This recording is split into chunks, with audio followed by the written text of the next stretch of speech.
আজকে তোমাদেরকে এই ভিডিওটির মাধ্যমে কি ইনফরমেশন দিতে চলেছি তোমরা ভিডিওর থাম্বনেল দেখে নিশ্চয়ই বুঝতে পারছো। তো কলেজে অ্যাডমিশন,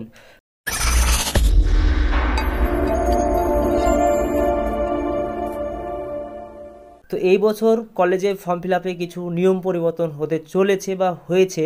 তো আগে যারা কলেজে ফর্ম ফিল আপ করতো তাদের ক্ষেত্রে যা নিয়ম ছিল, এবছর কিন্তু সম্পূর্ণ নিয়ম পরিবর্তন করা হয়েছে। তো কী নিয়ম পরিবর্তন হয়েছে আজকে তোমাদের পুরো ভিডিওটির মাধ্যমে ইনফরমেশন দেবো। তোমরা যদি নতুন হয়ে থাকো অবশ্যই চ্যানেলটিকে সাবস্ক্রাইব করে পাশের বেল আইকনটিকে অন করে রাখো।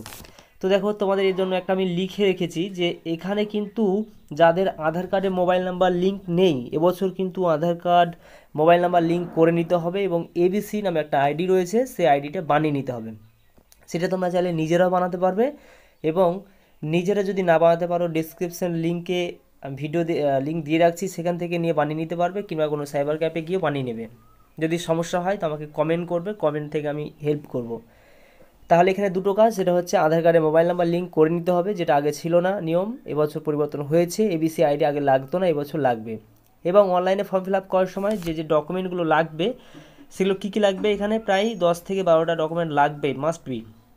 সেটা হচ্ছে মাধ্যমিকের অ্যাডমিট কার্ড, মাধ্যমিকের মার্কশিট, উচ্চ মাধ্যমিক অ্যাডমিট কার্ড, উচ্চ মাধ্যমিকের মার্কশিট এবং Aadhaar card, SC ST OBC caste certificate যদি থাকে তাহলে অবশ্যই লাগবে, এবং ইমেল আইডি, মোবাইল নম্বর। তোমরা যেহেতু উচ্চ মাধ্যমিক দিলে অনেকের ইমেল আইডি থাকে না, তো নিজের নাম দিয়ে ভালোভাবে একটা ইমেল আইডি পাসওয়ার্ড দিয়ে করে নেবে এবং মোবাইল নাম্বার তো থাকবেই।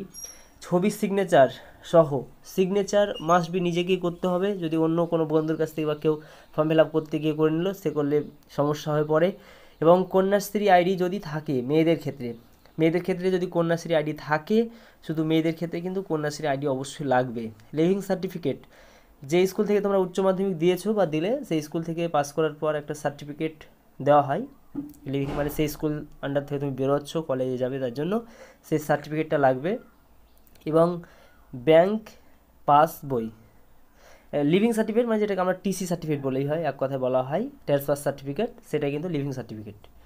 ব্যাংক পাসবই, ব্যাংক পাসবই সব কলেজে লাগে না, যেমন মুর্শিদাবাদে Baharampur girls college, Baharampur college, কেন কলেজ, এগুলোর ক্ষেত্রে লাগেই, অন্যান্য সব কলেজে অনেক সময় লাগে না। তো ওয়েস্ট বেঙ্গল অনেক কলেজে লাগে, অনেক কলেজে লাগে না, তো তোমরা তবুও পাশে রাখবে। এছাড়াও কি একটা রয়েছে যে হ্যান্ডিক্যাপ সার্টিফিকেট, খেলাধুলা কিংবা বিপিএল সার্টিফিকেট যদি থাকে, কারো ফ্যামিলিতে বিপিএল থাকে তো অবশ্যই তোমরা সেটা নিয়ে যাবে, বিপিএল কিংবা খেলাধুলা কিংবা হ্যান্ডিক্যাপ সার্টিফিকেট। তো আজকের ভিডিও এই পর্যন্ত। তোমরা যদি নতুন হয়ে থাকো অবশ্যই চ্যানেলটিকে সাবস্ক্রাইব করে পাশের বেল আইকনটি অন করে রাখো। ধন্যবাদ।